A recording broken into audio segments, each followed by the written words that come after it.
When you talk about needing Europe for food, so I can already hear Brexiteers in my ear saying, well, can't we just make all our food here? So, like, why is it that we need Europe for food?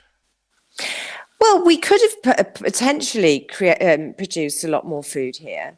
But this is the dilemma of Brexit. If they'd wanted Brexit to work in terms of the vision, the unicorn vision, what they ought to have done was put money into food production in Britain. And the Netherlands shows you that that is possible. You know, the Netherlands is one of the largest exporters of food in the world. It's a lot smaller country than Britain and more densely populated. Um, and they've got a similar climate to us and all the rest of it, but they've put money into food production. And that has not happened in Britain. There's never been, particularly in modern times, since the 80s, there hasn't been a belief in the need to produce food because the power has gone into the supermarkets post Margaret Thatcher. The belief was that, the supermarkets can sort it all out because they can buy everything that they need and they're the people to do the job. But everybody forgets that it's all very well having somebody as a middleman, as the supermarkets are on food. The food has to come from somewhere, and it comes from farms. The majority of our food has come from Britain and Europe. Yes, some of it comes from further afield, and more is coming from further afield, actually, since Brexit. But the lessons of the war are that, especially with climate change and geopolitics and war, that we need a certain amount of food that's domestically produced. It means we've got more control of prices, and we've got control of the supply. But also, it tastes better. Apples flown in from the other side of the world will be, they'll have more preservatives in them, and they will be less fresh. So they're not going to taste as good as an apple which comes locally. So there's all of those issues around that. But Brexit is doing exactly what we thought it would do, but worse and quicker. The impact is quicker because of COVID and because of the Ukraine war. So the damage has been extensive. The failure to protect our food industry here and our food production is leaving us in a very vulnerable position. Hmm. Okay, so in terms of what we could have done, so say like let's take us back to like the 80s. And you talked about the amount of investment that Holland have made in their food production, in their farming. Because I'm always blown away when I find out that Holland are the most efficient and productive farmers on the planet. It's amazing. So what have we failed to invest in that would have changed that for Britain, or what have Holland done differently than we have? Well, they've got more intensive farming systems. They've got more greenhouses, so they produce it. It's quite simple. If you've got less land and you need to produce more food, then you've got to find ways of intensifying. And it's not necessarily sustainable or climate friendly, but it's without. And I would argue this. I mean, if you look at what happened in Sri Lanka a couple of years ago, they decided to change their farming model and get rid of chemical fertilizer, in a bid to be green. And what happened was, there wasn't enough food, and then the island ended up rioting, and that is not good for the environment. To have people stampeding all over the place, being hungry and rioting, is not good. So there has to be a good approach to food. And the reason that it's worked with Europe is we've got a difficult climate in the north, and spreading your food security across the continent of Europe only makes sense because, of course, they've got better weather down south and they can produce tomatoes outside for longer than we can in a greenhouse. So relying on the Netherlands model for food production is good in some ways. It's been good for their economy and good for their self-sufficiency. But equally, it's not great for the environment because you've got intensive food production, which causes problems with waste management and all the rest of it. But that is nothing compared to what they're doing in countries like China, where you've got intensive pig lots of, multi-story pig factory. And so this is the problem when you sort of obsess about standards within Europe and then think, oh, I don't like Europe because they're not producing food as well as we do. We're destroying our model only to rely on food coming in from further away, Brazil, China, Australia.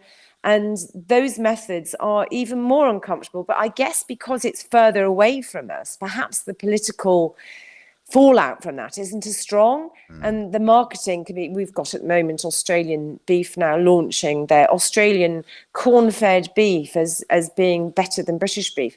Well, it's not, corn-fed animals are not better for the environment, and they're not tastier. The best beef that you can get is grass-fed beef, and it's best all round, and that is what British beef is. mm, So it's very difficult when you've got all of these different things coming at you, feeling guilty for climate, and then you've got these big companies that shift through and they're just full of hypocritical statements. And so it's very difficult to see the truth, really. mm. But I do believe that the truth lies with British farming because we've done it the same method for thousands of years, and we know what we're doing. But sadly, like British coal, we're being run down. And it means that we lose more control of our country if we don't have control of our food. Yeah, I could not agree more. It's so like a couple of years ago, I read a fantastic book by oh, she's gonna kill me if I forget her name. The book is called Citopia, so let me just Google quickly about who wrote it. It's I'm glad that's Caroline happening to you. It normally happens to me. I sort of go, oh, I can't remember this name. Yes. Carolyn Steele. That's it. We get 300 and what am I? This is 337. You get 337 episodes in. Sometimes you can't remember everyone's name that you spoke to. Yeah. So she's written a lot about sort of food culture, farming, food supplies. So her latest book was called Citopia, and she wrote one called Hungry City before, which was about sort of the supply chain architecture of how you feed a city.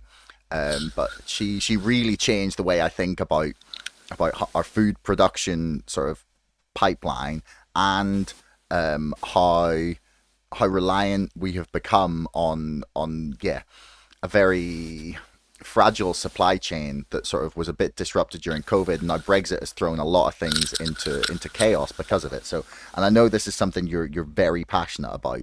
So, and it's something that I probably need clarified. So, can you help me understand what it is about Brexit that's caused so much distress and issues for farmers in Britain? Yeah, it's actually quite simple. We have sanctioned ourselves. Only Britain faces pettifogging bureaucracy and customs checks to export.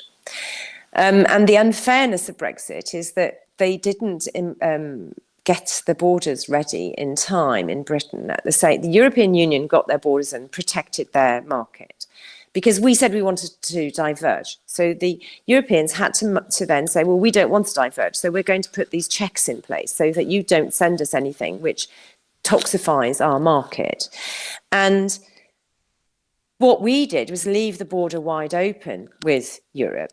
So anything coming in from the EU or anything coming in from the rest of the world via the EU, which a lot of produce does, can just come through with no checks. And it's incredibly irresponsible.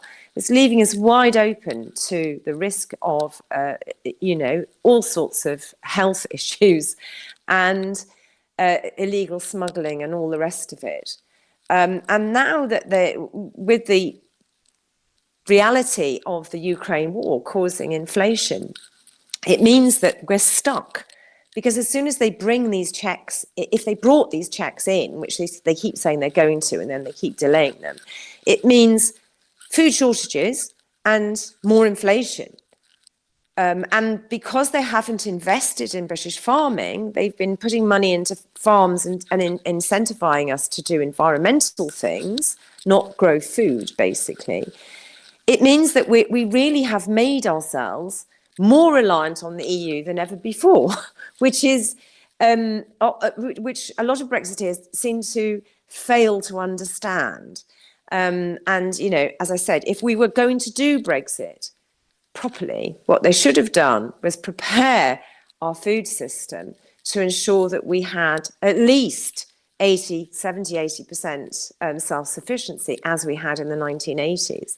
But to go into Brexit at around 50 to 60% self-sufficiency, then incentivise farmers to retire. Remember, they were paying money to incentivise farmers to retire, and to then go into environmental schemes, means that they accepted that more food was going to be imported from further afield. Then geopolitically, the Ukraine war has a massive impact on food production because of fertilizer. If you withdraw fertilizer, your yields more than halve. So the food issue is massive globally, which is why, you know, the latest estimates were 350 million in the world are facing starvation. Nearly a billion are food insecure. These numbers are scary. And yes, we're okay in Britain, I suppose. We probably will always be able to get food. But not everybody in Britain is getting access to food even now. 11,000 were hospitalised in the last year with malnutrition.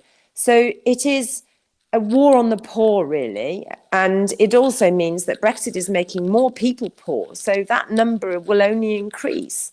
And so that's really what I come at it from, because I am a real believer in fairness, and I'm a believer in the welfare state. It's worked tremendously well. And all of those stories from my grandfather before the war, when he left to go to India, his wife was pregnant with twins, and she was left with 5 children, and her parents' house was bombed down with parents living in the house. There was no welfare state to help them. One of the twins had a severe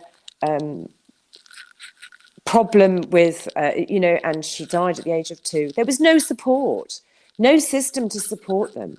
And my grandfather was in India. Why would anyone want to go back to a world where only the rich can afford the support of healthcare and social services and all of those things that we have enjoyed and lived with? I've had that all of my life. And most people alive have enjoyed that and don't know what my grandparents experienced. And so that is what I fight for, which I believe are actually British values. But I think people don't understand it's those that are on the altar of Brexit. And food is part of the welfare state.